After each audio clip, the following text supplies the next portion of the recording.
What's going on, guys? My name is Jake, and welcome back to Gax Reviews, and welcome to my TIFF reviews. The Toronto International Film Festival is happening this year.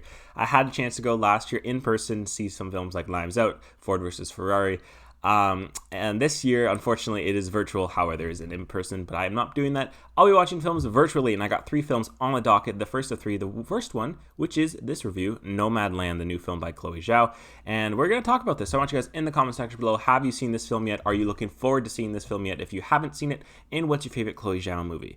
Let's talk about this. So Nomadland, a woman leaves her hometown to travel around the American Midwest. This is by Chloé Zhao, like I mentioned, and she's done some films in the past, The Rider being her massive critically acclaimed film, and an upcoming film called Eternals, if you guys have heard of that, the MCU movie, which she has touted as Marvel letting her do her own thing and giving her so much creative control over, which is, after watching this film, exciting, because Nomadland, written, directed, and edited, my god, the power of women in this movie, is just really a quiet, calm film about this woman, Fern, played by Frances McDormand, who really left her home after the economic crash and the recession in 2008, and it killed her hometown life, and now she's on the road, living as a nomad, living in her van. You see the life that she's grown, and Frances McDormand, I thought that it was tough to pass her performance that she did in 3 Billboards because she was outstanding. She won an Oscar for her role there. I think she's even better here, and I think a lot of people are going to be understating really how powerful she is here, because this is a character study. It's a slow crawling movie that looks at this character and tries to figure out what makes her tick and why she's still a nomad and why she refuses to settle. And you learn that through these character interactions that happen. You see all these different people that she works and that she meets, all these different places that she goes to, all these jobs, and it kind of becomes a cycle after a while because she starts doing the same thing different ways, and you feel really sad and depressed watching it. And that's something that was so beautiful, because this is a film that is so powerful and beautifully shot, and in the underlying, it's just a very depressing story that happens throughout it, and that's such a tough thing to do, and Zhao handles that so well.